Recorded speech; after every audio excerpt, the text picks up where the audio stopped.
Hello, welcome back to the Abstract Thinking Podcast.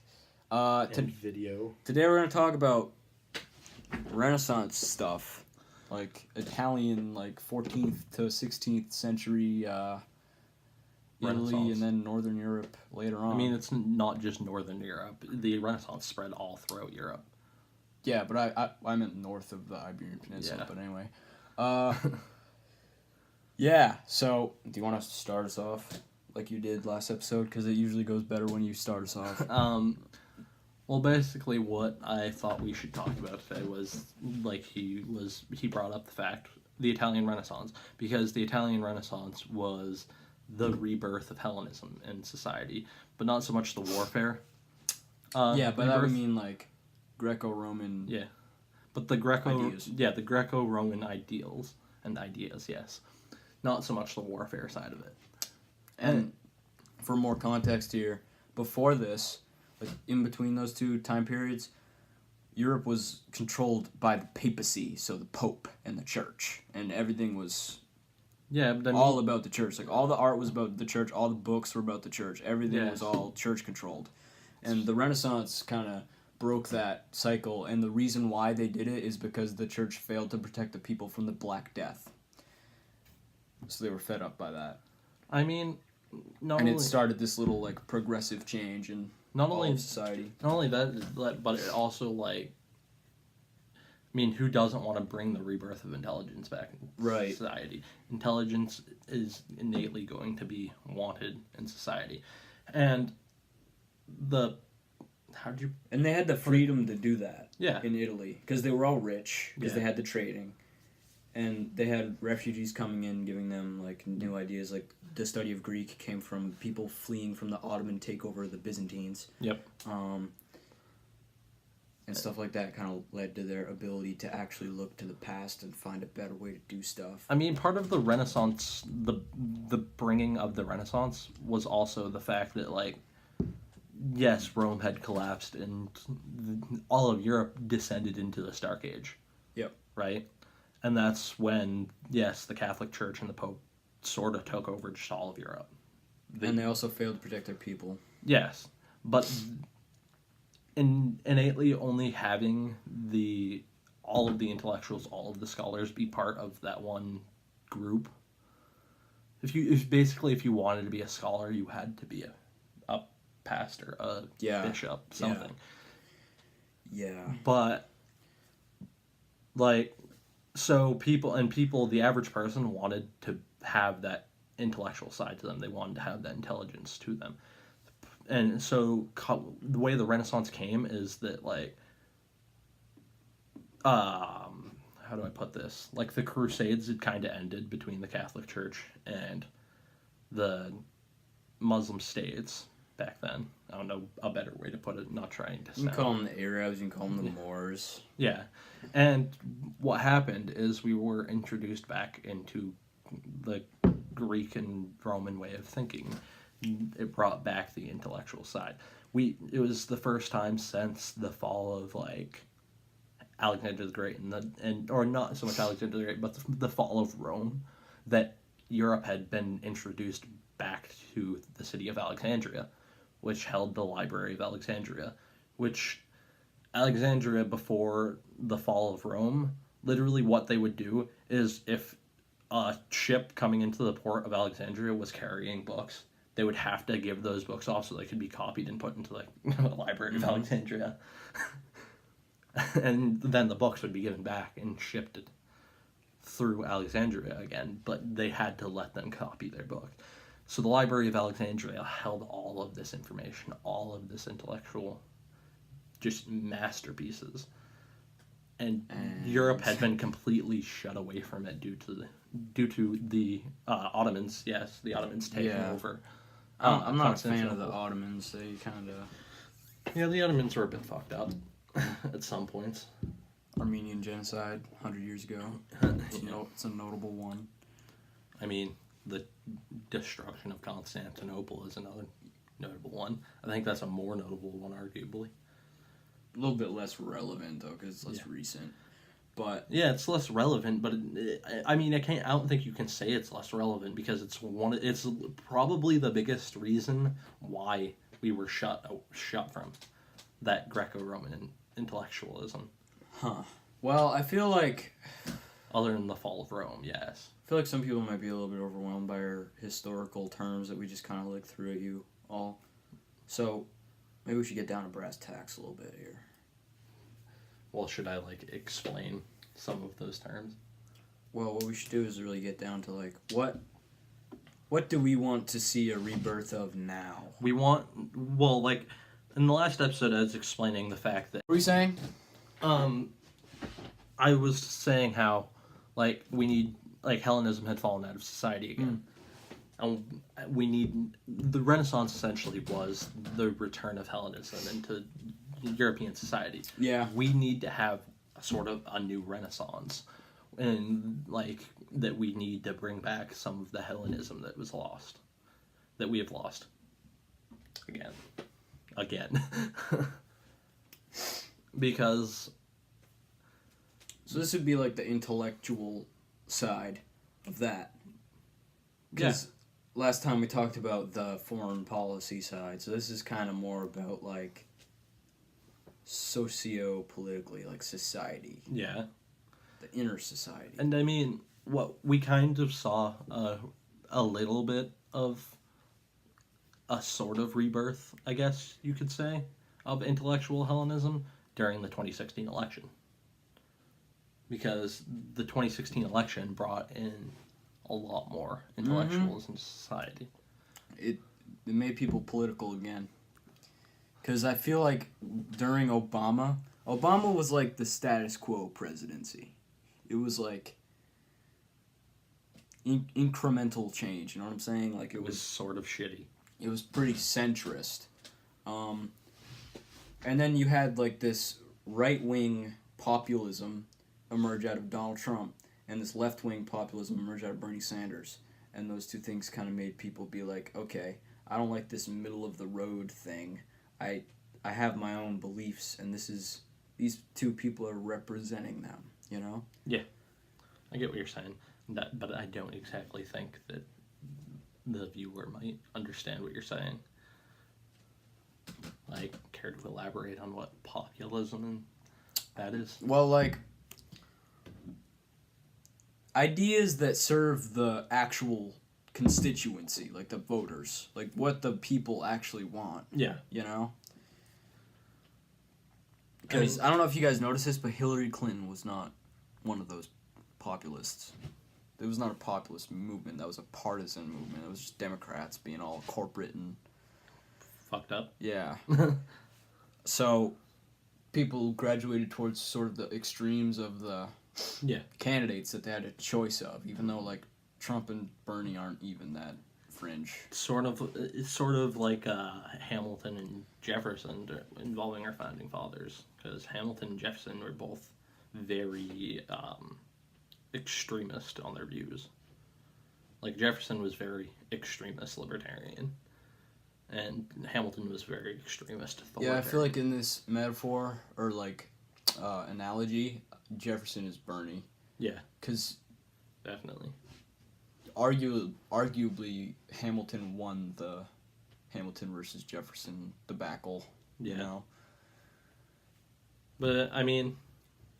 And then another thing that makes Jefferson Bernie in that analogy is, like, the fact that Jefferson and Bernie had very similar ideas, because, like, Jefferson... A little bit. Well, the only way, my personal belief when it comes to things, Bernie's views on socialism and, like, social democratism, I guess. Social democracy. Yeah, social democracy. Democratic socialism. The only way that would Bernie work Sanders. is with smaller governments, right? Like, socialism works in smaller governments. It can work. Well, in small groups, communism straight up works. Like, yeah. You have, like, a little clan of, like, 5 to 10 people. Communism is going to work for them. But, like, in, like... unless they don't want it, I guess. In, like, a state-based system, a non-federal 300 million people. A non-federal based system, in a state-based system like Jefferson wanted, socialism would work. True. Socialism would definitely work. The only major problem it would have would be the same major problem that it had back then when we were part of the Articles of Confederation, is that trade would be fucking terrible. Interstate trade would be terrible. So if we had the agricultural republic that Jefferson wanted, would you think that leftist economic philosophy would take its place later? I mean, I feel like we wouldn't have survived if Jefferson's agricultural state worked. Because, I mean, honestly, I feel like if Jefferson had won the debate with Hamilton and his agricultural economic beliefs would have been the downfall of the United States, really. I feel like in the War of 1812, or maybe, like, wars later, we would just not have the money to support an army to take on a massive superpower. This is so off topic. Anyway. What a tangent that was. Yeah. Anyway, so yeah, basically, we kind of saw this with people getting more interested in politics a couple of years ago when the election happened. Now we're at the midterms, roughly speaking, you know. And the interest is still there. Like, all the YouTubers that got awakened by that, I think, are still around. Yeah. Like Sargon, Blair, Theron. Milo. Yeah, Milo Yiannopoulos. Dave Rubin is still kicking. Yep. Ben Shapiro is definitely still kicking. Then again, screaming. Ben Shapiro was big before the election, too. Was he? Yeah, he was still pretty big. Well, he detracted from Trump yeah. later on. I think after he actually got elected. I mean, he's still... That was right when him and Milo had the split. They hate each other. Like... I think it was Milo's fault, too. Can't remember what happened, though. The thing with Shapiro is, like, yeah, towards the bigger primaries when, like, Carson and Cruz and all them were still part of the Who did he like? He loved Carson. Ben Shapiro loved Carson. What? Yeah. He thought he had a lot of great ideas. And Crowder was a Ted Cruz guy, right? I think so. Yeah. Which I never got, because in my opinion, Ted Cruz is more evil than Trump is. Yeah. Wasn't Milo just full Trump, like, the entire time? Yes, he was, like, the gays for Trump guy. Ben Shapiro was the, like, hashtag never Trump guy. And Crowder was just like, I guess I'll go along with it, because it's better than Hillary Clinton. Right. I mean, but, like, now, with Trump being president and some of the shit he is doing, Ben Shapiro definitely is there supporting him with a lot of things. Yeah, but I would say he still, like, would rather have someone else in the office. I still think he'd rather have Ben Cruz in office. He hates the Twitter stuff. Yep. And he hates the stupidity of the Trump era. You know? There's, like, weird stuff going on in the media. Like... Yeah, I get it. We went off topic again. We keep veering. Yeah. That's okay. It's fine. I mean, let's try to get back to the Renaissance, though. Yeah. What we're trying to get at is the fact that we need to have that intellectual rebirth again. We need people to care. And inherently, it's almost, like, I wouldn't say almost impossible, but it's improbable. It's very improbable with the way society works today. Society works today meaning... Like, society and politics today want to make a sheep out of the people. They don't want intellectuals. True. Because if you can dumb down the populace, you can control it. They don't want philosophers anymore. Read Mein Kampf. They don't... Hitler literally says in Mein Kampf that if you can dumb down the populace, and if you can slowly take away their freedoms, and you dumb down the populace, that's how you control them. And he's not wrong. And I don't think that's anything that anybody on any side could disagree with, really. Yeah. The issue would be how they would conceptualize the controlling and the rights that they take away. Like, a super far right guy is going to say that, like, they're trying to take away our guns, they're trying to take away our family values, you know? and that's how they're gonna control us, make us accept the gay agenda and all that shit. But I think a more accurate way to look at it would be like they're taking away your freedoms by like things such as the NSA and like fucked up shit like that. And I mean, California recently is like has been trying to pass a law where they literally ban the Bible. What? Yep. I feel like that's bullshit. I feel no, like you it's a can fake article. You can look it up. Like, all right. Well, it was on. I want to say. I have to.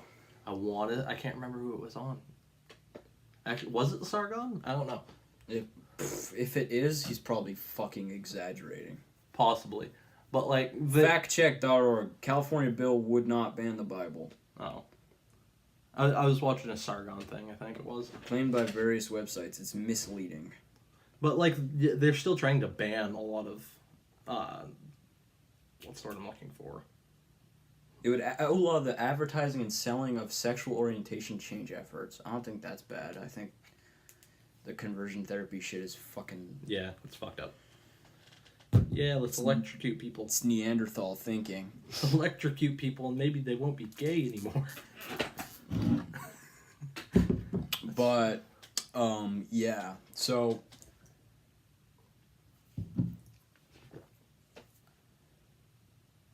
They don't need philosophers anymore. I mean... The powers that be don't need people who are thinkers. They need people who are workers. Yeah. And if you haven't noticed, that's what school is about nowadays. That's what the whole education system is about. It's turning you into a wage slave. Definitely. Which is why I fall where I do. It's also... that's actually part of the reason why I hate the way you fell where you did. Why? Because socialism just leads into that in ways. I don't know, though. It does, because... I think the anarcho part, or the libertarian part kind of balances that off. You want things... I want people to be able to live the way they want to, with their expenses kind of taken care of. Because honestly, I think in the modern age, we could afford that if we prioritized. Arguable. Because if you really think about it, if you go out and offer something like free college, for example, if the government was like, okay, we'll pay for your college 100% no matter the price, right? Yeah. Colleges would see that and they'd be like, yo, really, no matter the price? And the government would be like, yeah, no matter the price. Oh, you're trying to argue that they would inflate their prices. Yeah, they would inflate their prices because of it. And, that's how we get... That's another way we get into, $21 trillion. This is going to sound really communist, but maybe we should abolish the private university and make them all public. So they're all just funded by the government anyway. It's an idea. I'm just saying. We could do that. Privatizing it. If you make college a more capitalist... if you make college a more capitalist-based thing, like if you privatize colleges... then it's going to inherently and inevitably make it so different colleges have to compete with each other, so they'll bring down their prices. Abolish the private university.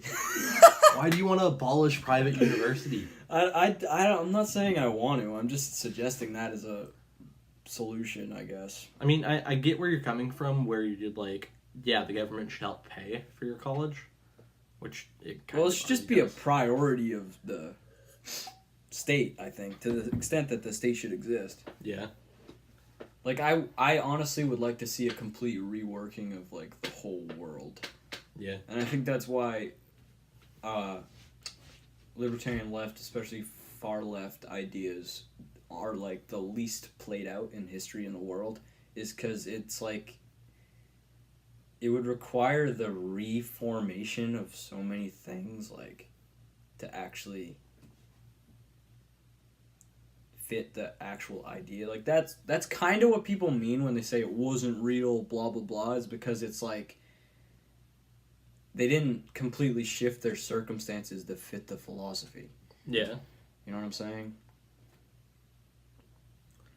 I mean, I don't think it's reasonable to ask for complete reshaping of society. Because in the only, I think, possible way we could just completely reshape society is just by restarting it. Thanos. Well, it's the only realistic way. If you want to create a society the way you want it, you basically have to start your own society.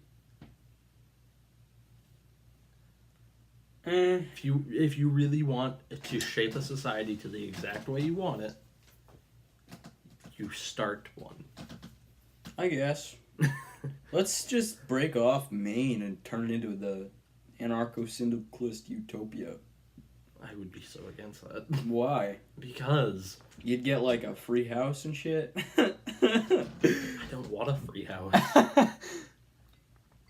Because you get a government-issued girlfriend? No, we're not gonna go there. Incel. Incels. But yeah, what we're saying is people need to think more. Yes. In case you didn't get that yet. Hammering that into your domes. People, you need to think for yourself. You need to take your blinders off. You need to become a thinker. Or if you are like that type of personality, like I think both of us are kind of like that, emphasize that in yourself because it's worthwhile, I think. I mean, you have to care about the society. One thing I want to point out about people, like if people are going to become intellectuals, they need to understand other intellectuals too. Or work to, or try to. Also, talk to people, have conversations. Don't fucking close yourself off in an ideological bubble that's just an echo chamber of people that you agree with. Yeah, like... Don't do that. That's dangerous. Do what me and Matt have been doing. Like, get into those arguments, get into those deep questions and find good answers for them. Yeah, exactly. Even if it's just with one person, because that's what me and Matt do. Yeah. Even if it's just like a scale. Yeah, even if it's just with one person, if y'all can sit down for like 4 or 5 hours and just talk about one singular thing and how you think it should be fixed, there would be so many more intellectuals in society. Yeah, and then also you have a good intellectual sparring partner if you can talk for 4 to 5 hours about one topic. Yeah. And that would happen, I think. Am I wrong about that? Like, they had debates in Renaissance era. Yes, definitely. Yeah. Yes. They would hash it out. Mm-hmm. In the spirit of Athens, I would say, is who they were replicating. Yeah. Right? Because they had, like, that hall where everyone just argued. They would more replicate, like, the Roman Senate. Yeah. The assembly, right? Yep. Yeah. But, like... Where am I going with this? What I was saying previously is, like... Wow, I'm completely blanking. I'm not gonna lie, I'm completely blanking right now. I'm gonna just throw something at you. Yeah, throw something. What do you think about the fact that, like... shit. There's a lot of thoughts running through my head. Should we get down to the actual philosophies of the Renaissance and how they could be implemented or rediscovered? I mean... There's a lot of ways you could argue something like that, though. I think we should open the can of worms. I'm talking about, like, secularism and humanism and hedonism and... I feel like that'd be a multiple episode thing, though. There's another one, too.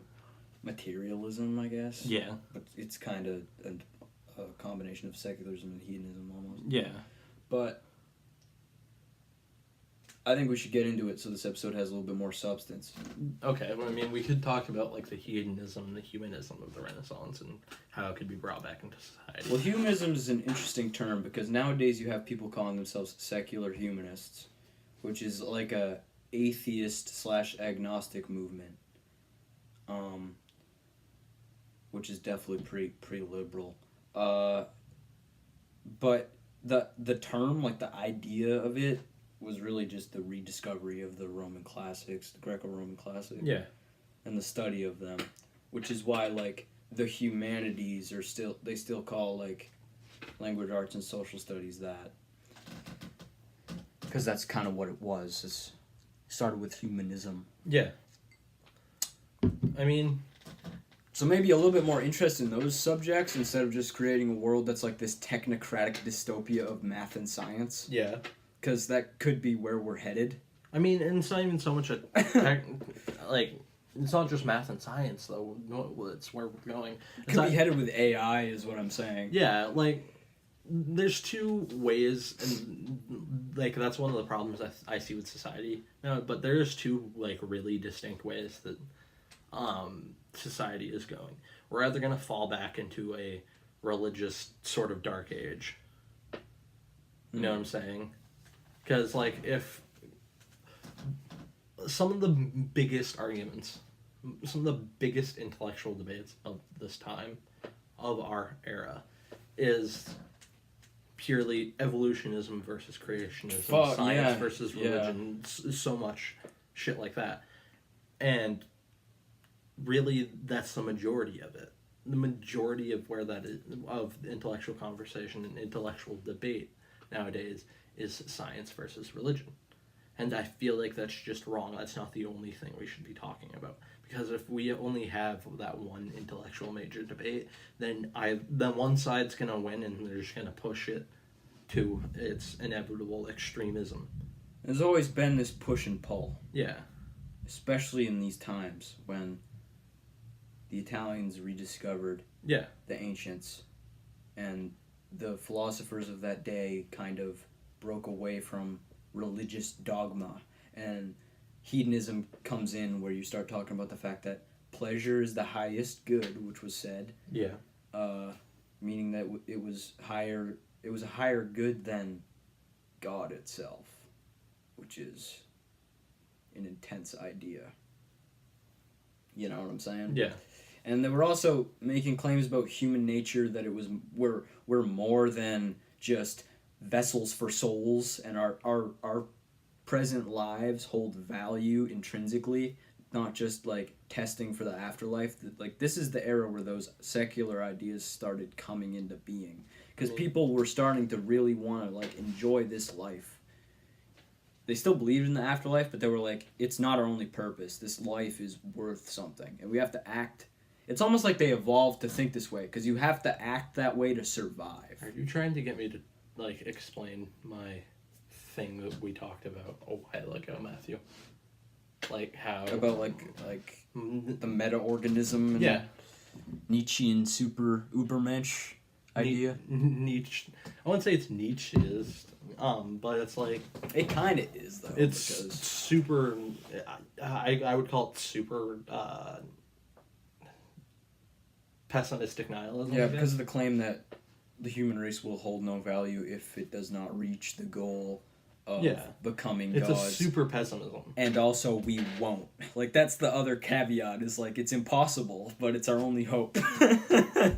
Which just makes it such this dark idea. But if you want to explain that now, you can. I was just saying, like, maybe we should emphasize those ideas a little bit more. Yeah. And kind of just gut out religious fundamentalism completely, because it's just regressive. I mean, you can't gut out religious fundamentalism without gutting out its opposition either. I would argue against that. I think that I think that in the future there will be no fundamentalists left. Give it 100 years, there will be no fucking people who think that God is talking to them and telling them that Donald Trump is the chosen one. They'll all die out because they're fucking troglodytes in this day and age. At the risk of sounding like Thanos, which I don't want to sound like Thanos, guys, but at the risk of sounding like Thanos, I think that in society and in like our physical world, that you can't destroy one thing without destroying the opposition to it. Well, what would you call the opposition to it?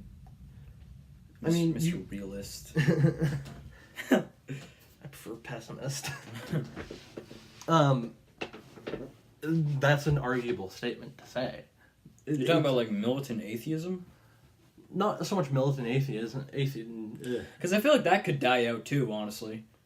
And people will just kind of be agnostic secularists who are like spiritual in the future. That's what I see coming. Yeah. Because there's a lot of fucking people who are like that, who aren't really religious people, but like they might claim spiritual. They'll either claim spirituality or they'll claim to be They're spiritual but not religious. Yeah, or they claim to be religious, but they don't act that out in their life the way that the doctrine says. They're more like secular Christians, yeah. Even though you've argued for creationism, which is one of the most fundamentalist things you can do, dude. I mean, I feel like... But yours is a bastardized version. It's not as bad. Yeah, because you acknowledge that other shit evolves, at least.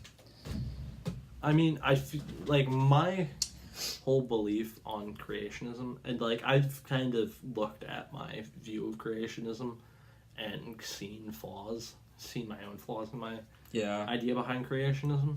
But I mean, like, so have I. I mean, it's not hard, really. But, like, I do feel like there definitely is a higher power that created all beings. Which is a fine belief to have. Like, that's my essential argument, is, like... I just disagree. I feel like life just wouldn't work without a higher being there. It's getting kind of dark in here.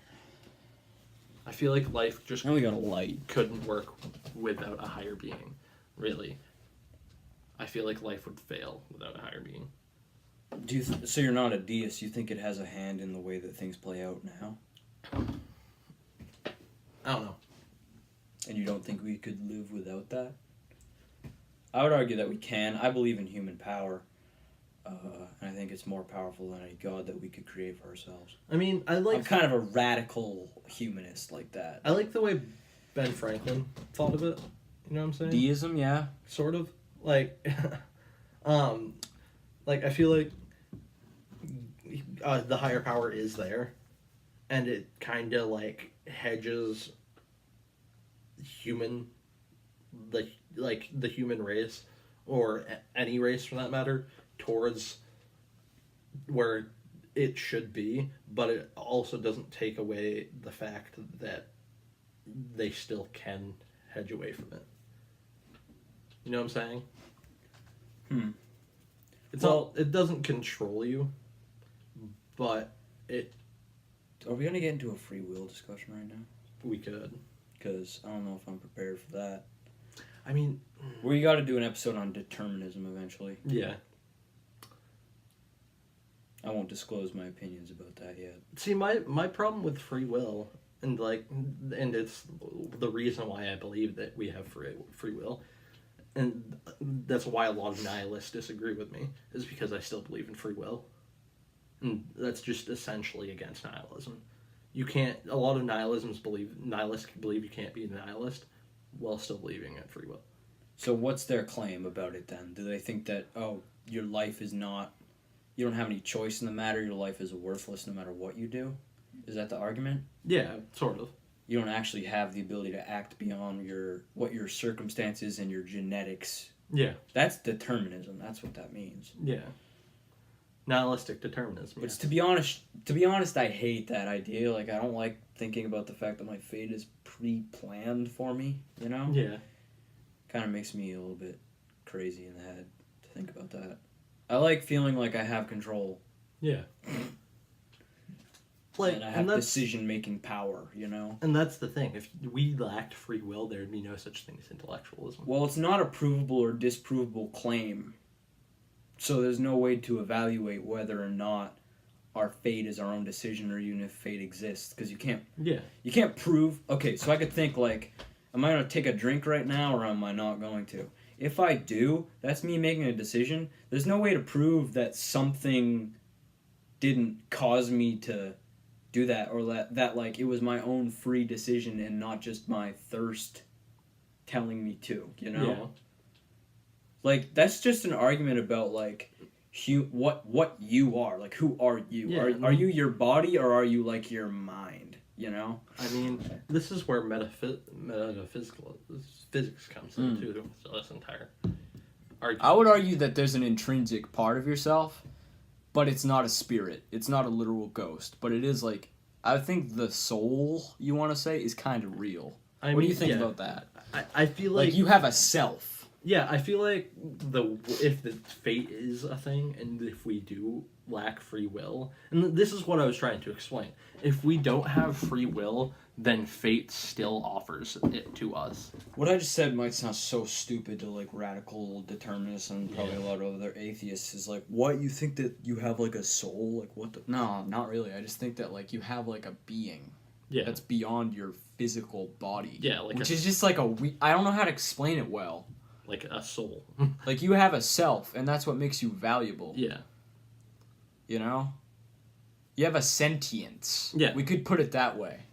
I mean, I don't think that goes against any atheist argument. feel like the entire idea of having a soul is like the entire idea of fate itself, too. Because what your soul basically does is it is fate in a way where it kind of just keeps track of decisions made. Right? Yeah. Your soul is what keeps your decision, is what makes your decisions, what keeps your decisions, right? Do you really think about it? That's kind of what I mean. But if you say that we have that soul, if we have that fate, you're taking away the free will, correct? I don't know about that. Well, if you have... I'm just taking away the fact that some god entity gave me it. Yeah, well, what I'm trying to... well, what people essentially make the argument of is that if you have fate, then you lack free will, right? You can't have free will and have fate at the same time. Kinda. It's impossible. Kinda. Well, we could term it as destiny, maybe. Yeah, you can't control. Do you have the ability to determine your destiny or not? Yeah, you can't. Is the argument. What the basic argument is, if you have destiny, you can't control it because it was always meant to happen. It was always going to happen. Right. Well, I personally, my idea of it is that if we do have this soul, or we do have this fate, it offers that free will to us. We still have that choice to make and that free will there. But that fate still kind of keeps track of it. Your free will determines your fate. Well, one of the Renaissance thinkers, this actually all still ties in because this is one of the things that they would talk about, thought that he... Can you tell me who this is? Because I forgot his name. Maybe you'll know. He said that, like... I think he wrote a book. All of the Renaissance thinkers wrote a book. True. They're all writers and shit. But like, all of them are writers and artists, like, intellectual. I'll tell you, it's not Machiavelli, it's not Castiglione. Copernicus? Nah. It's definitely not him either. He argued that, like... Oh, I think his name is like 4 words. So it's like Pico Dea something. Oh! Yeah. I know who you're talking about. He argued that... Wait, no, Pierre Day something. I know who you're talking about. It's not Picole, it's Pierre. He was a French thinker, wasn't he? Hold on, let me look this up. Pretty sure. Let's get the terms right. Pico Dea... Pico Dea Mirandola, I think is his name. I thought you were talking about the Pierre guy. He wrote Oration of the Dignity of Man, and what he was saying with that book was, like, he laid out this whole hierarchy of creation that put animals at the bottom and humans are, like, middle beings, and God is at the top with the angels. But the thing about humans was, like, they were created after all the animals because God wanted something to enjoy his creation and have, like, the ability to speculate about the world. And that was how he explained why humans are, like, smarter than animals, is because, like, it was a God-given intelligence to give us the ability to think about his creation. And that, like, wonderment and that, like, ability to think was, like, our purpose. Yeah. And that's why if you were an intellectual in this guy's philosophy, you would go to heaven. Mm-hmm. And ascend the hierarchy of creation and become, like, an angel. But he also said that, like, if you connect with the God that's in yourself, which would be your soul, then you become, like, a god yourself in the afterlife, which is just fucking, like, super cool to think about. Like, he phrased it as, like, if you're connected to nothing, like, you have no material pleasure, which is actually kind of, like, goes against the materialism of the Renaissance itself, but, like, if you are just, like, connected to, like, yourself or your soul or however you want to say that, or the God within yourself, then you become the highest being. Yeah. But also if you're a brute and you get all, like, belligerent and, like, warlike and anti-intellectual, you descend the hierarchy of creation and become like an animal, like a beast. Well, angels should be below humans. No, he put just heavenly bodies on the top. Well, the idea of angels was to be servants of God and servants of humanity. Not to this dude. Because he thought that humans could become angels in the afterlife. That was his whole idea.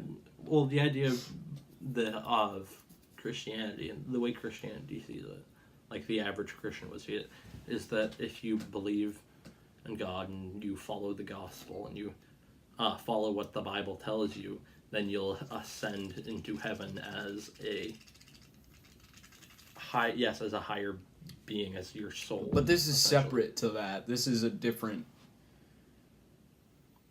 section of thought. He believes that there was reincarnation, but if you were an intellectual, you'd... No, not reincarnation and afterlife. Yeah. He believed that afterlife reincarnation.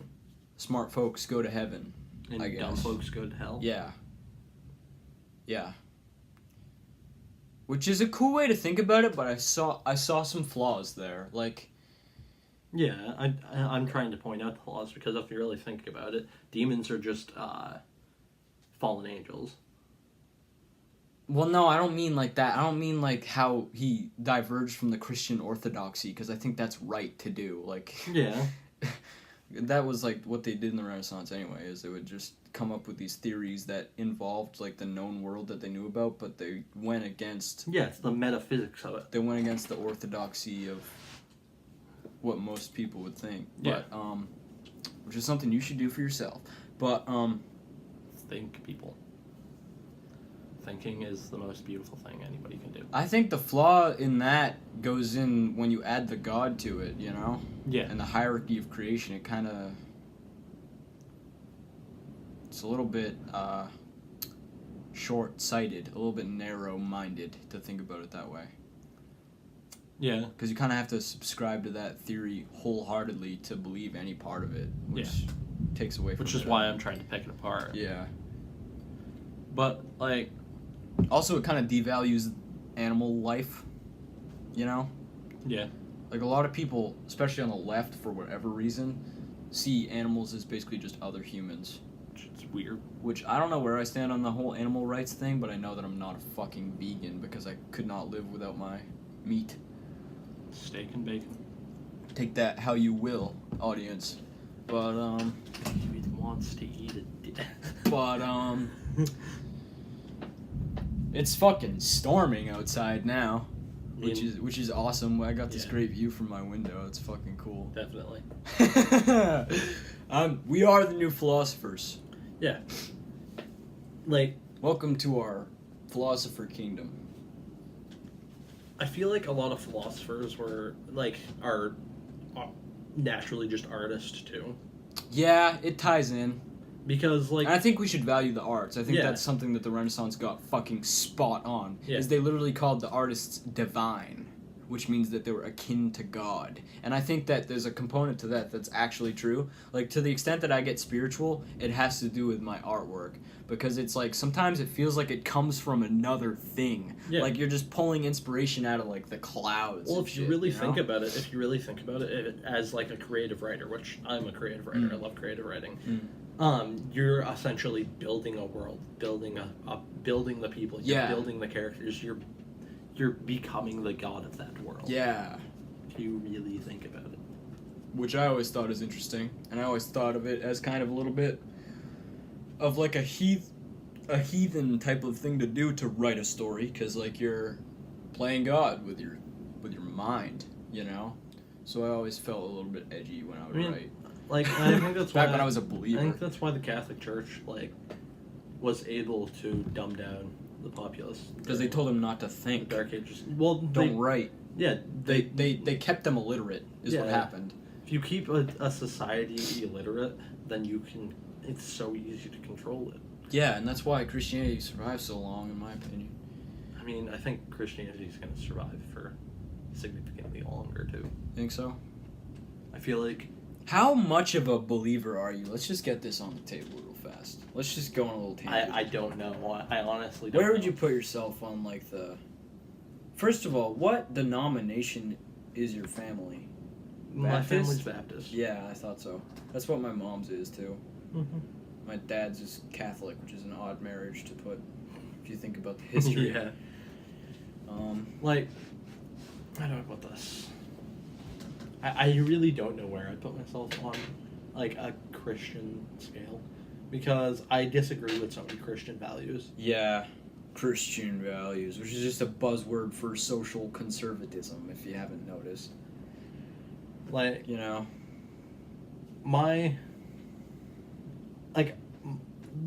The extent of my Christianity is that, like, I believe that there is a higher power that created the universe, right?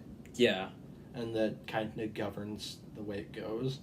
But I think in the same way as I was trying to get to earlier with Ben Franklin, that, like, God created the universe and everything, and then kind of just let nature take its course.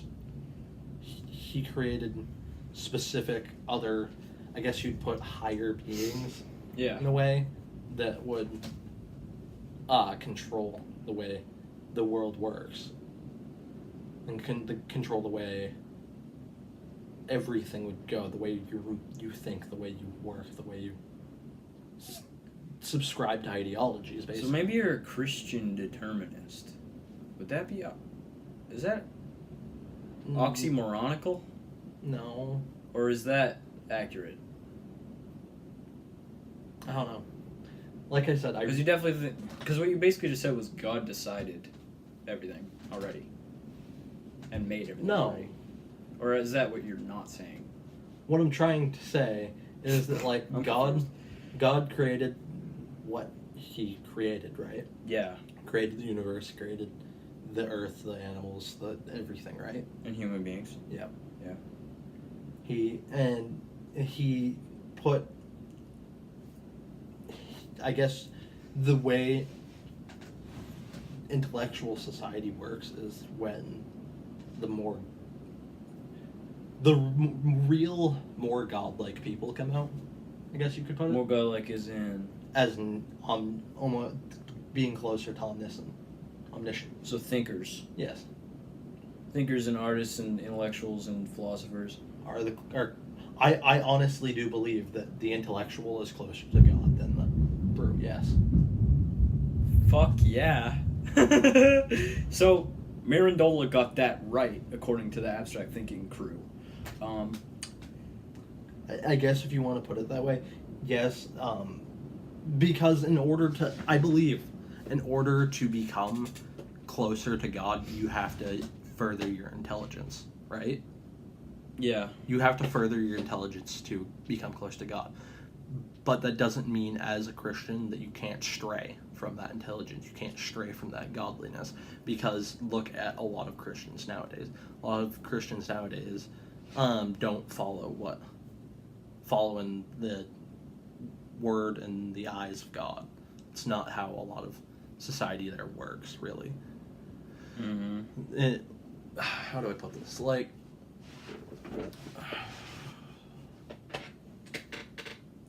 I know this is going to make all the Christians that will ever listen to this kind of hate me, but look at the way a lot of Christians see homosexuality. Yeah. Or sexuality, for that matter. Yeah. Because their views on it are pretty fucking... A lot of them take it to a crazy point. Yeah. Kind of outdated understanding of human sexuality. And I think to become closer to God, you got to understand freedom. Well, here's a point to make. Human beings are not designed for strict heterosexual relations, you know? Yeah. If they were, there would be no gay people. You know what I'm saying? I mean, men literally have a G-spot in their butt. Exactly. The prostate is the male clitoris. That's how you get a great... So, if you want to get a good orgasm as a man, you gotta get fucked in the butt. That's what we were talking about. I disagree with that. How would you disagree with the scientific fact, Nick? I mean, I don't think to get just a good orgasm.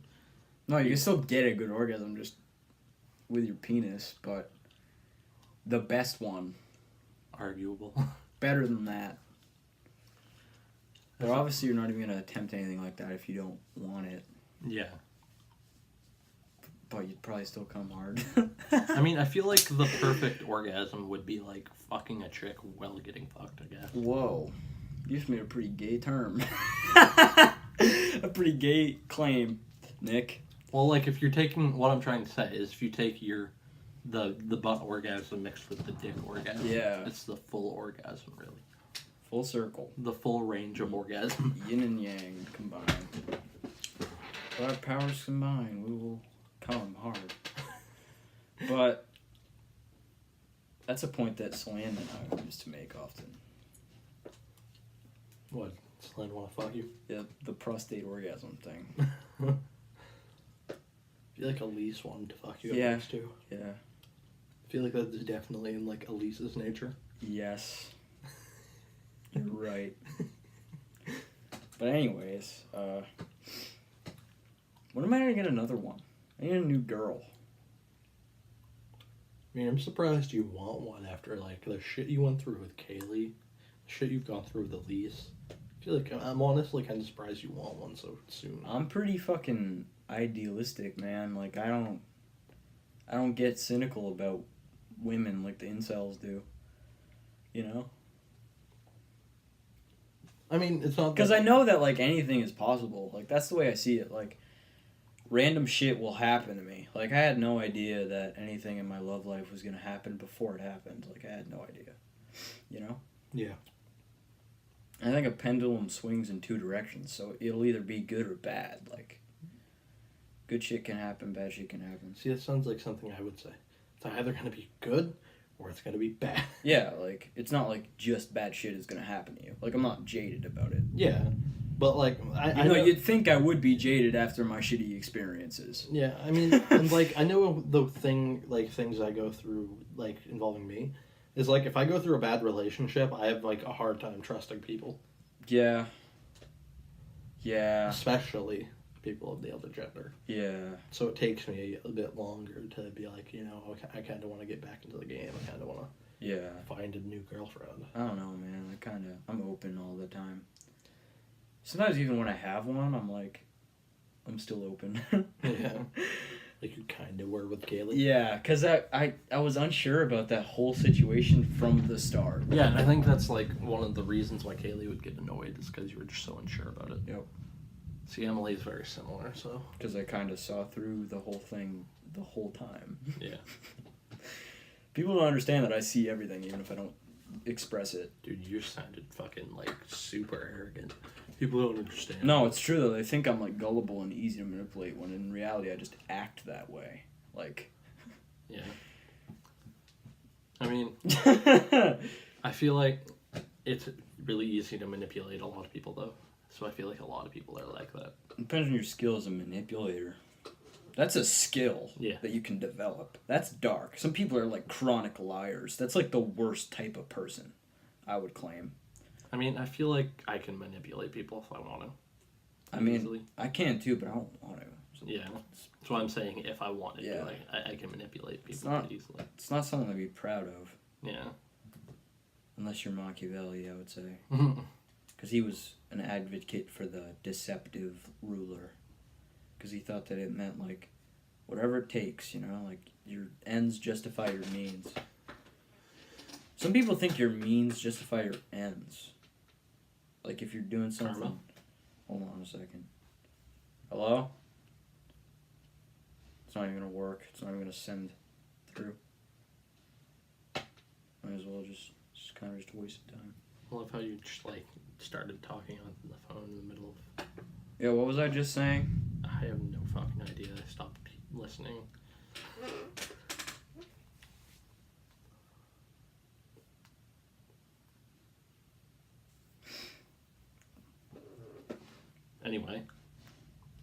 Anyways.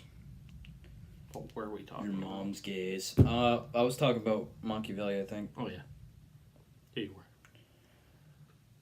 Yeah, some people think the means justify the ends. Like if you do anything with good intention, you'll get good. It doesn't matter what you're trying to get accomplished, which is probably just as bad as thinking that your ends justify your means. Yeah. I don't believe in karma at all. Like that's some voodoo shit. I mean, it's actually Buddhist shit. Yeah. And in like Hindu. It's Buddhist and Hindu, not voodoo. Those are very different religions. Well, I mean, like, it's like hippy-dippy nonsense. So, like, half the shit you say. If you come at it from an extremist right-wing position, yeah. But... I'm joking, you know this, man. No, it's true, though. Like, there's so many different perspectives to see everybody's ideas. Yeah. Like, and what I see when I look at the right on YouTube is a bunch of people strawmanning the left. And by that I mean they all think that all leftists and like liberals are authoritarians. They think they're all out to control the narrative and to suppress the dialogue. That's because a lot of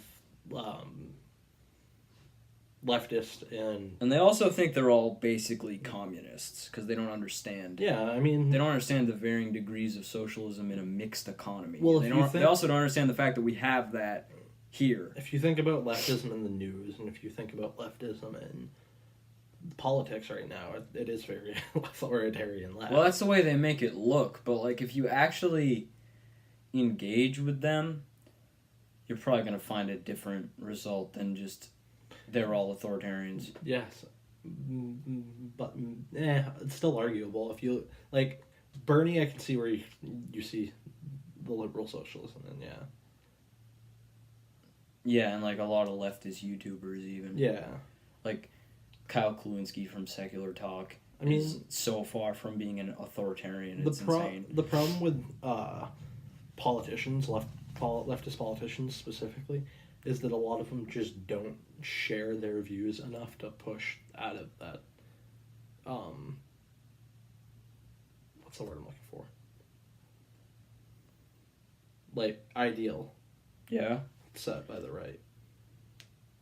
That narrative is the best word. That was the word I was looking for. You don't think that us on the left are doing enough to distance ourselves from the authoritarians? Yeah. I think there is there's kind of a little bit of like a I'm too scared to say this thing going on. Yeah. Like, ContraPoints is in a tough spot as a prominent leftist YouTuber. Because any little thing that she might say or do incorrectly, she's going to get heavily criticized for by her own fans. Mm-hmm. And that's already happened countless times. Yep. So, there's a little bit of like a... See, I don't watch enough Contra to even want to, like, talk about her. There's a little bit of like a, you can't say this, you can't say that thing going on in the left. But the purity tests are the same on both sides. You have people who are like, oh, if you're not pro-life, you're not a real conservative. We saw that with Tomi Lahren when she came out as pro-choice. She got fired by Glenn Beck. The purity test on the left would be like, are you unequivocally for LGBT rights or not? You know? Yeah. That's kind of like a groupthink thing, where people will easily get radicalized and start saying things that make no fucking sense, that they don't even understand, aren't even viable points that they need to make the argument and win it. They just feel like they have to go to the absolute extreme. I mean, and the problem with a lot of... But I think it's different on both sides. Like, the left is to like, pacify people, and the right, it's to, like, call out the people who you think would need pacifying. Like, oh, you're a snowflake, you're a cuck. Like, that's... You know what I mean? Yeah. And I think those two things are what pushes people who would otherwise be on one side or the other to the other side. Yeah. You know? I mean, like, the problem, I think, with a lot of what I call fake intellectuals nowadays is that, like, they will argue just about literally fucking anything. As long as it doesn't go, like, as long as it goes against their side, they will argue it. It goes against the basic idea of their side, they argue it. And that's what makes a fake intellectual to me. Because the idea of an intellectual, like, any intellectual with moral values, moral standpoints, or literally any emotion behind their views will still sit back and understand what the viewpoint of the other person is before they go and argue it. Yeah, And that's a key. That's what makes a true intellectual. Yeah. Is the fact that they are willing to sit there, they're willing to try to get to understand that viewpoint before they argue it. Because you should, when you're having a conversation that's based on truth, you should assume that the other person knows something that you don't. Yep. And your goal should be to find that out. Your goal should not be to pound them into the ground. Yeah. You know? That's how you have productive dialogue in the political sphere, especially. Yeah. That's why I hate the Ben Shapiro destroys bullshit. Yeah. Because it's just, most of the time he's not even making an argument. Like that clip where he asks the girl in the college that he was speaking at, like, why aren't you 60 years old? He was, like, trying to argue against, like, the whole idea of transness. That's not even really an argument. Like, obviously age and gender are two separate things when it comes to sex. That's why pedophilia is wrong and being gay isn't. Yeah. You know? Like, you can't mix those things. It's not all flat like that. Like, he wasn't even making an argument, and it's the title of the video still says Ben Shapiro destroys liberal. So I mean, I hate all the that shit like happens way more on the right than the left too, and there's such hypocrites about it. All the people in the comment section. I mean, I think if anybody who listens to the Ben Shapiro show but is still kind of a bit of an intellectual, I think most of them are pseudo intellectuals. Most Ben Shapiro fans are fucking pseudo. A lot of Ben Shapiro fans are pseudo intellectuals because they watch those videos. They watch the videos that just like Ben Shapiro destroys liberal clock or some shit like that. It's confirmation bias. It's somebody telling you things you already believe. I think the true intellectuals listen to Ben Shapiro are the ones that kind of just sit back and watch specifically like the Ben Shapiro show, where it's actually just Ben Shapiro talking. Yeah, and you're actually just evaluating what he's saying. Yeah, you're evaluating what he's saying and seeing if you agree with it. That's the true intellectual that watches the Ben. Also, Ben Shapiro. This happens with Donald Trump. The left likes to act like everything he does is fucking awful. Right? What you have to do is take every little thing that he's doing and saying and evaluate it individually by the instance. Yeah. You don't have to just blanket say Trump is bad, therefore everything he does and says is bad. It's like, no, maybe a space force would be cool. Like, I mean, the things he's done for the economy are... I don't know, man. Because, like what he's done for the economy is good for the upper class. It's not, you know what I'm saying? Yeah. It's good for the businessmen. But, I mean, he's also trying to lower, like, interest rates for the lower class, too. He's been trying to lower interest rates. Well, also, it's the way that the authoritarian right, I would say, governs the economy is based purely on the GDP and the debt. Am I wrong? Yeah. Like, I mean, I agree with the fact that I think we should get rid of the debt before we focus on most things.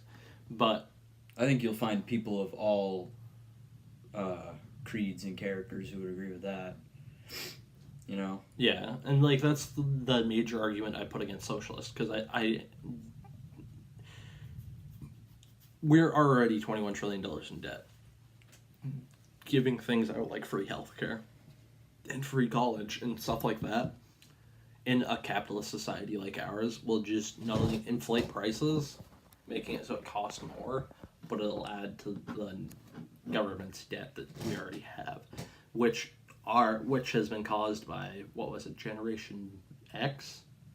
Yeah, I think so. I think I'm They're right with before the millennials. Yeah. Which are kind of like Generation Y, and we're Z. I like to call us Generation Zombie. Yeah. But I mean, but like Gen X set up this $21 trillion debt, right? And they basically, and that's what I was making the argument of earlier. I don't know if it was before we started videotaping, but like I made the argument earlier that the Gen X people, they created this sort of utopian society and then just threw the cost on the people in the future. And that's the problem with, wow, I forgot the name of it. And I'm trying to bring this back to the Renaissance. What is it called? Like the people that just always vow for pleasure. Hedonists. Yes, hedonists. That's the problem with hedonists, is that like they don't take into account the long term. They focus on the short term and don't take into account the long term, just like what Gen X did with the debt. And there's something pretty hedonistic about the way the average American lives. Yeah. We want instant gratification, and that's been imposed upon us by advertising, I would say. Yeah. And they actually emphasize our desires like that, and they also tell you what to want, and then sell it to you. Yeah. You know what I'm saying? So there's a good critique of our capitalist society for you, Nick, is that we don't need all this frivolous, material, hedonistic pleasure. Yeah. It's enforced by the people who want to make money off that enforcement of a desire that you wouldn't even have otherwise. And what that creates is a society that's hedonistic. Yeah, you have to think, though, that... And yes, it did create a society that's hedonistic, but hedonism in itself is socialist in its way of thinking. Okay, explain that. Because one of the reasons so many younger people nowadays are going more towards socialism is because of the society that was set up by Gen X. Because it was such a hedonistic society created through our capitalism, yes. And they set up this hedonistic society to where now people expect that we should have free college, that we should have free healthcare. Well, I think people are fed up with this status quo. Yeah. And I think people are starting to see the fact that maybe the way we're doing things could be reworked and be better in different ways. And that's the problem, though. Maybe in 2018 we deserve to have our healthcare paid for. The problem with socialism, though, is that it's just furthering the view that we should get what we want and fuck the consequences.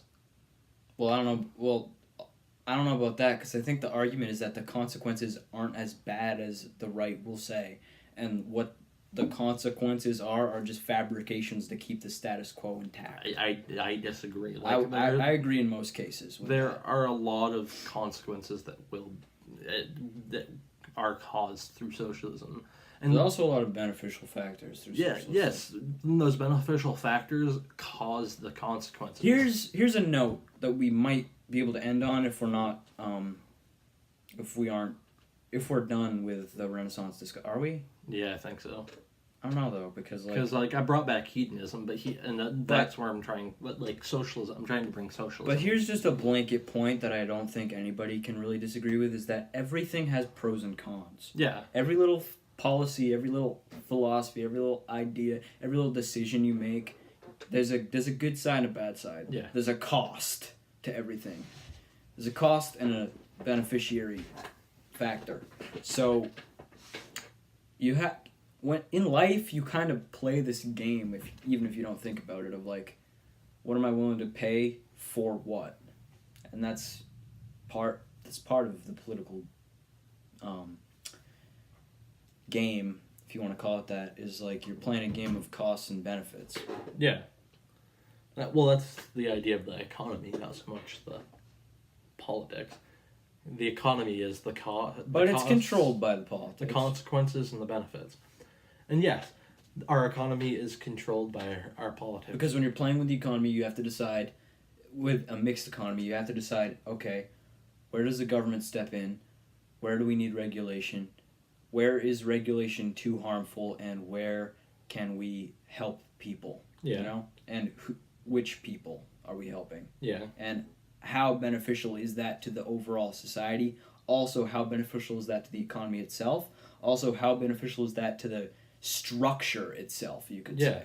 And that's where the left and the right argue, is because the left says, I would claim that you should prioritize the people first, and I think the right almost kind of says that you should prioritize the structure first.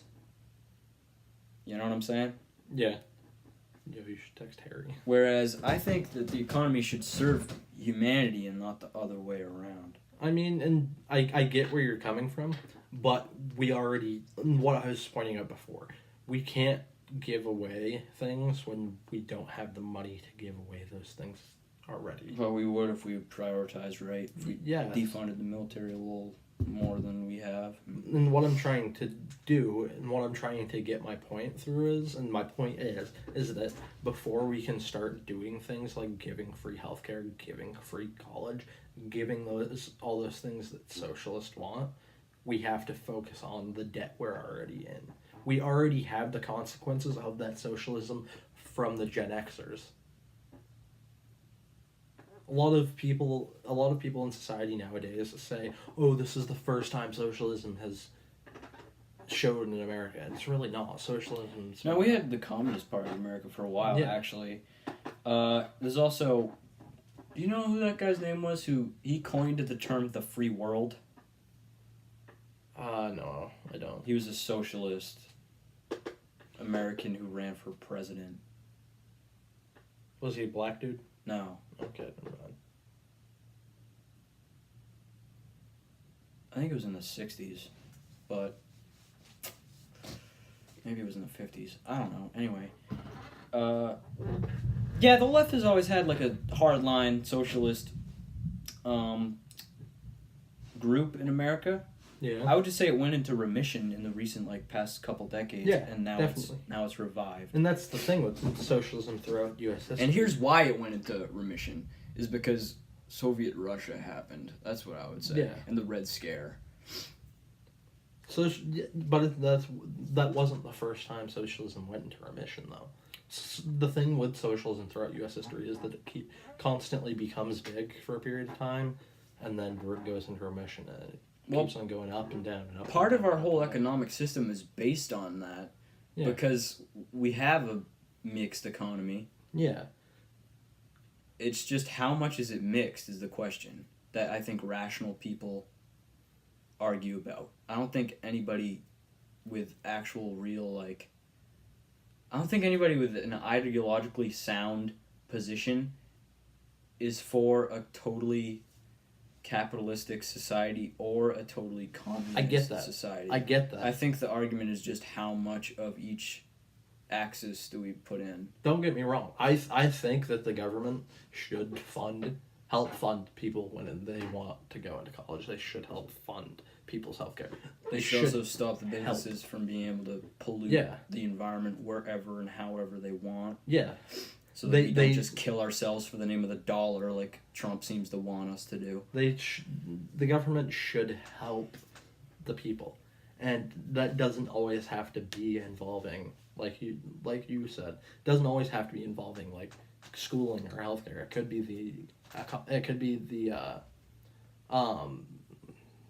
be nature, for example. Because if we destroy nature now, then there'll be no nature for the future, right? Yeah, it's literally you can't revive that shit. Yeah. If you pollute all our water and all our air, it's pretty fucking hard to reverse. Yeah.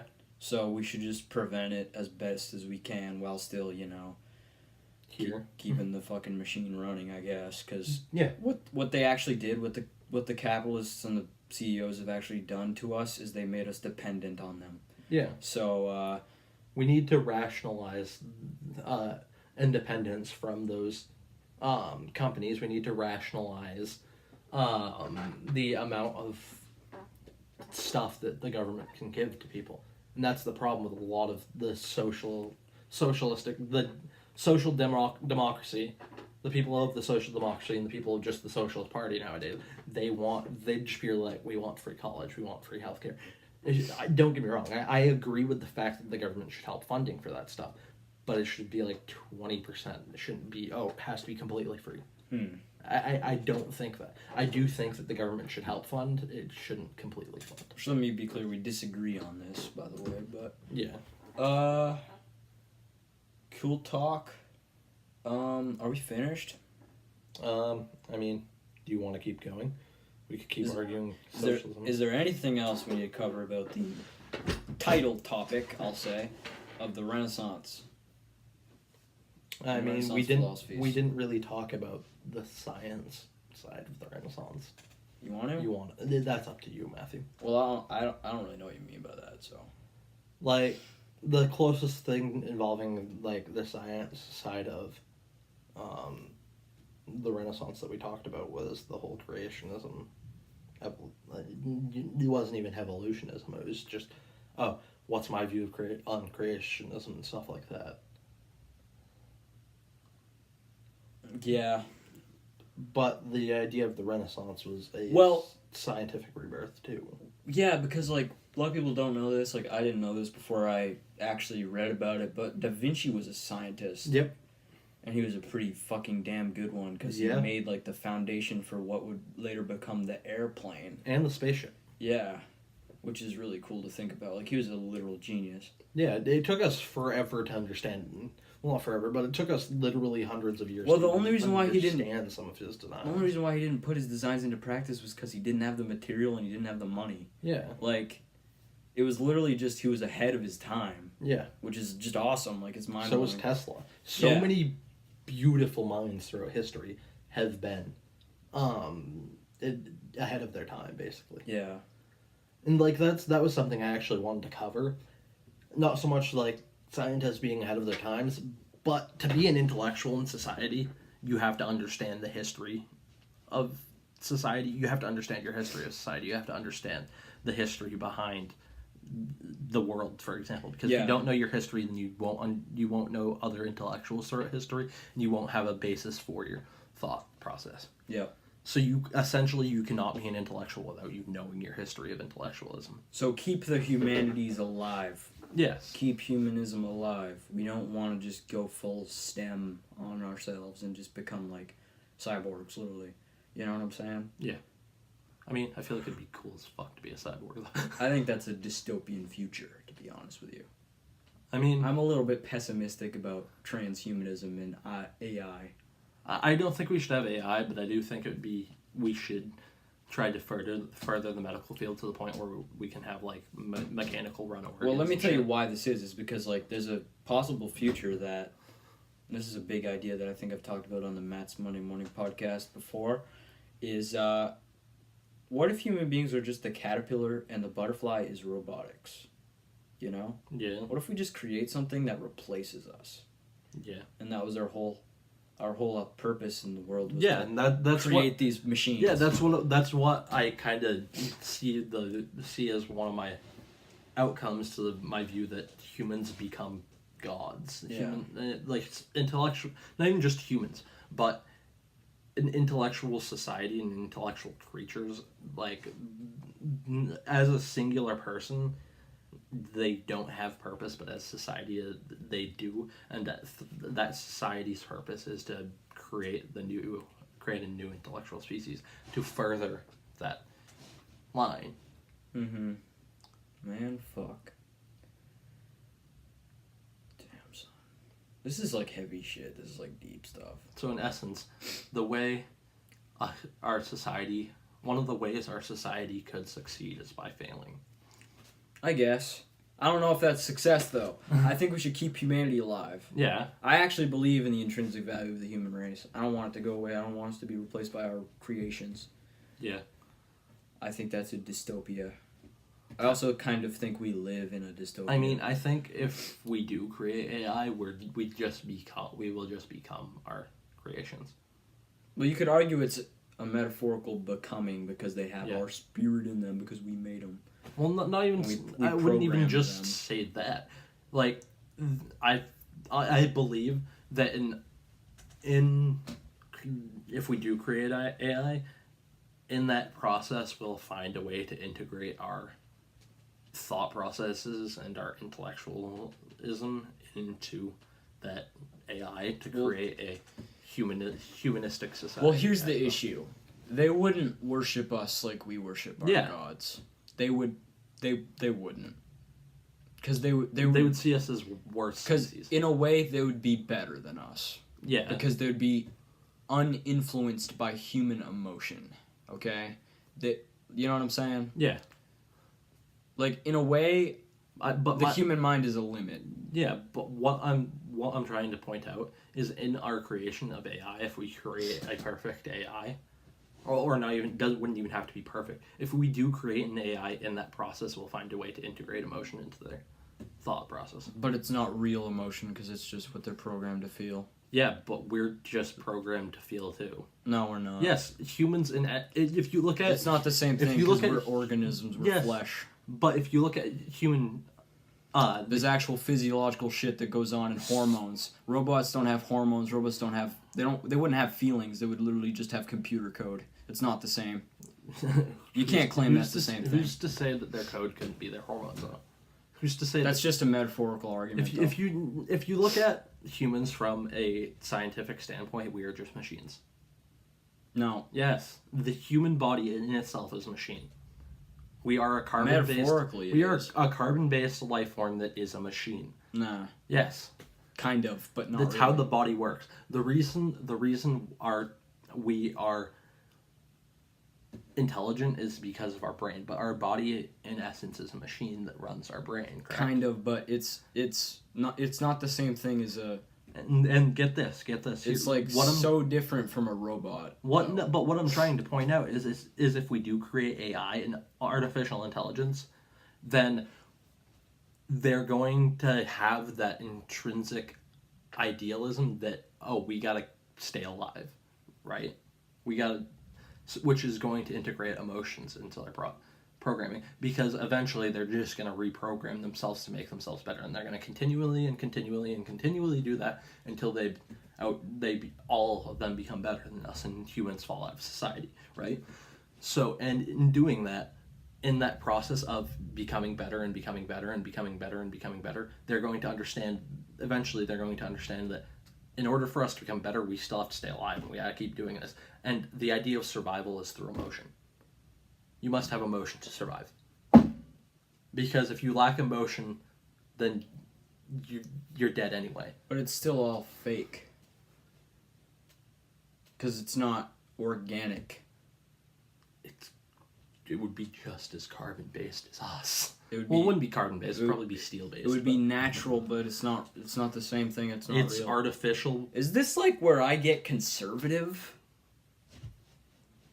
Because if you think about it, I'm trying to conserve humanity. Yeah. Against the progressivism of the robot thing. I'm trying to stop a possible future from happening. What I'm trying to point out is that in humans creating AI, they will find a way to put that human into the AI. Don't think so. I don't think it's possible. I think it's only illusionarily possible. I disagree. Because I think if it's coded in you by a human, it's not the same thing as a hormone that a human has. Who's to say that if there is a higher power for us that that they didn't just code? But there is no higher power for us, because if we created robots, they wouldn't worship us. So why the fuck should we worship something that's our own creation? Most people don't. Well, I can't say most, but a lot of people don't worship. They don't believe that there is a creator. But more people do than don't, though. More people do than don't. And if you really think about it, minority. there is a lot of people in society that believe that there was a society before humans, right? Who's to say? Maybe, I guess. Who's to say that they will not be the society after us? I'm here to say that I don't want that to happen. I mean, I think... Because that derails my I think idea. I want it to happen if we can society. keep the human inside the AI. If you can... and I think it's inevitable that the human will be inside the AI. I think some of the robots would be actually kind of fascist, and they would see the humans as fucking sickness that needs to be expunged from the world. That's what I would think. Yeah, you think that because of all the sci-fi TV shows. No, but they make a good point, though. It's a possibility. There would be some robot supremacists who would be like, these flesh bags are fucking weak. Yes, but because they feel bad about shit. There are many humans that think the same fucking way. I mean, look at a lot of the alt-right that see fucking... Right, exactly. And if humans are creating the robots, then they're gonna... There's gonna be some fashy people who create robots who then get killed by Yes, but there will also be non-fascist people that create these robots that will... But hold on. Robots that will stop the fascism. When you have an organism that isn't as emotion-based than humans, they're gonna be more hardline pragmatist, you know what I'm saying? So they'll see things as just ends justify the means, you know what I mean? Yeah. That's probably how they'll look at it. Yes, but... So if their end is to fucking have a world with no humans, their means might just be to kill us all. The way AI would come into being and the way humanity would stay inside the AI is the programmer's programming. If the programmer will program the program to think in a similar way he does or she does. The person does. Therefore, the human is still in the robot, right? And even if it comes to a point where these artificial intelligence do wipe out humanity, they'll still have been created by us, and they'll understand they were created by us, and they do need to survive. So in their survival, they will develop emotion and create this new human race that's better than us. I'm not giving into it. I'm not for that. I mean, I'm for artificial intelligence if you can keep the human inside. So, are you more of a technological optimist?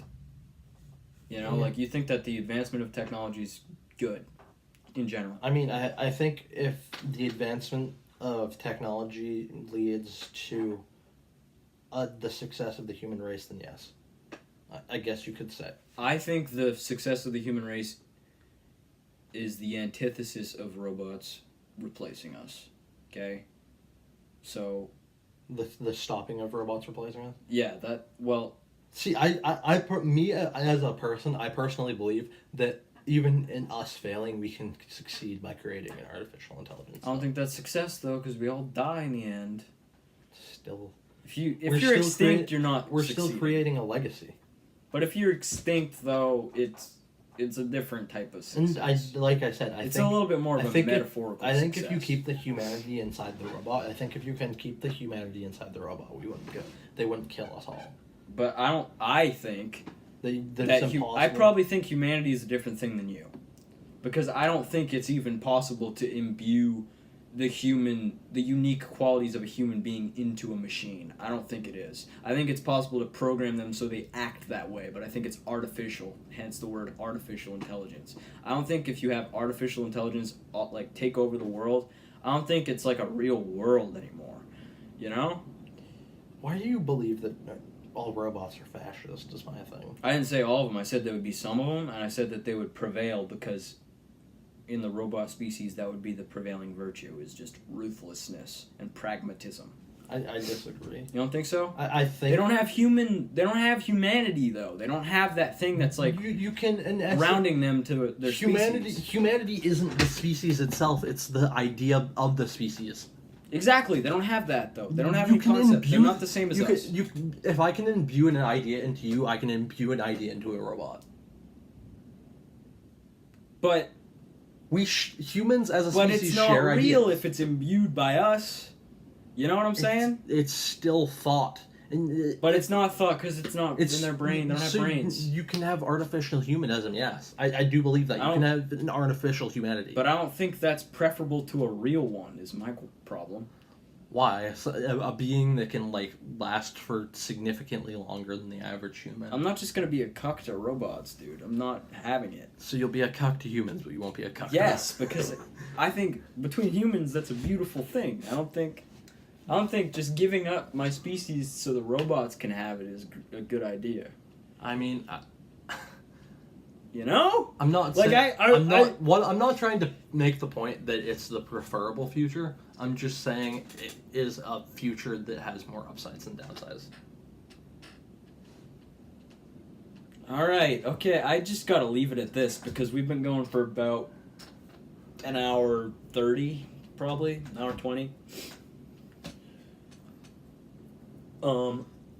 And that was such a fucking big divergence. I might clip that whole discussion of the robots and probably upload it separately. I don't know. I'm gonna start clipping these shows, but... Dude, I think me and you should start doing, shows by ourselves that go in the abstract. Well, yeah, I'm gonna make a video about... Actually, probably ties into this a little bit. I'm gonna make a video about the Renaissance, kinda. Yeah. That's coming. I wanted to make a video about drug addiction. That might be coming too. I just have to decide the formatting and how I'm gonna do it. I mean, I definitely think we should if our show does grow, we should. It'll only grow if we do that. Because, Yeah. honestly, more people will watch those short videos that are focused on one topic and, like, written Yeah. than they will an hour-long discussion about theoretical, philosophical stuff. Because there's more of a market for little entertaining clips than there is for long ideological discussion. Yeah. You know what I'm saying? Which so, is like, a shame. Which is something that should be changed in my opinion. well, it is getting changed, and that's part of the topic of the video, because there's a new revolution happening in information age where you can listen to stuff that's, like, long and hard, and also do other stuff while you do that. You know? So, like, all your dead time is being used, actually. Like, the time when you're doing nothing, you're actually being productive with it by engaging in intellectual discourse. Yeah. By listening to people like Ben Shapiro even, and Joe Rogan podcasts, and Jordan Peterson's interviews, and his speeches, and all that stuff. I feel like a lot of... And ContraPoint's videos. Save that. If I do want... My thing with us is I do want us to each have, like, our own things that we do. Because I feel like as a channel, me and you should each, like, point out things that we see as wrong in the other person. Yes, I agree with you. I'll satirize your little capitalist tendencies. And I'll often. destroy your socialist tendencies. But, yeah, so I hope you enjoyed this third episode of the Abstract Thinking podcast. We strayed very often. Yeah, but we hit some marks. That, Yeah. No pun intended. Marxism. Marks. But, hold on. That was beautiful, Matthew. Please tune in for the next one. It'll probably come out fucking next year, but yeah, sorry we take so long making. Yeah, it's like a couple of months, I think. But well, the major reason why we haven't done this one, kid got grounded. Yeah, I got grounded for the doing authorities stupid took shit. him in. But come back next time. We'll talk about something. Yeah, we don't know yet. We might talk about nihilism. That's a future topic. We might talk about what was the other thing we mentioned? Economics. We might actually have a full-on socialism discussion, which is going to be awesome. But yeah, see you guys later. See ya.